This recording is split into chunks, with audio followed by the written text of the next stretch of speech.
تھے اور وہ لوگ انتہائی خوبصورت تھے۔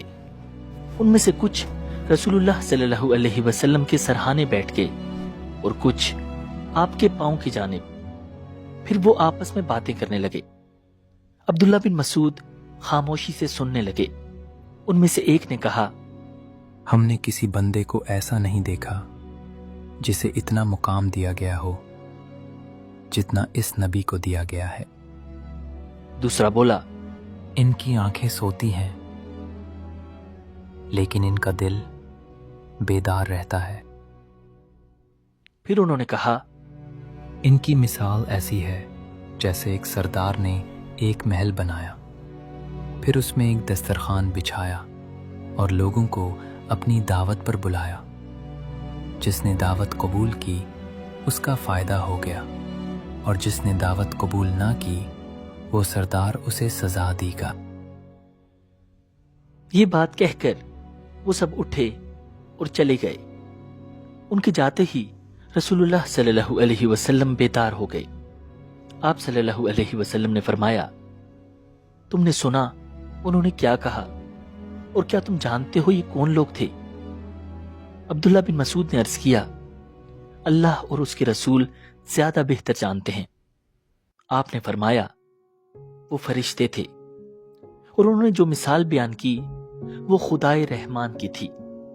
اللہ تعالیٰ نے جنت بنائی اور اپنے بندوں کو جنت کی دعوت دی۔ جس نے دعوت قبول کی وہ جنت میں داخل ہو گیا، اور جس نے دعوت قبول نہ کی اسے عذاب میں ڈال دیا جائے گا۔ ایسی ہی ایک اور رات تھی جس کے بارے میں صحابہ کرام فرماتے ہیں کہ یہ ان کی زندگی کی خوفناک ترین رات تھی۔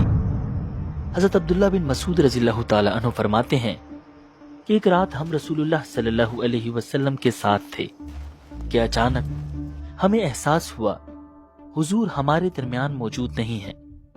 ہم گھبرا گئے اور فوراً آپ کی تلاش شروع کر دی۔ وادیوں میں ڈھونڈا، گھاٹیوں اور دروں میں دیکھا، لیکن حضور کہیں نظر نہ آئے۔ ہمارے دلوں میں طرح طرح کے خیال آنے لگے۔ کہیں حضور کو اٹھا تو نہیں لیا گیا، کہیں کسی دشمن نے نقصان تو نہیں پہنچا دیا۔ حضرت عبداللہ بن مسعود فرماتے ہیں، ہم نے وہ رات شدید بے چینی میں گزاری، ایسی رات جو شاید ہی کسی قوم نے کبھی گزاری ہو۔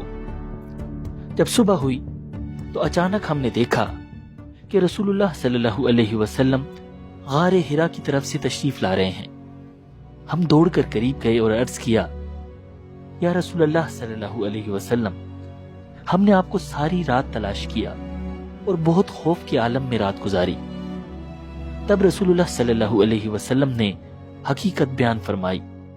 آپ صلی اللہ علیہ وسلم نے فرمایا، میرے پاس جنات کی طرف سے ایک پیغام لانے والا آیا تھا اور میں اس کے ساتھ کیا تھا۔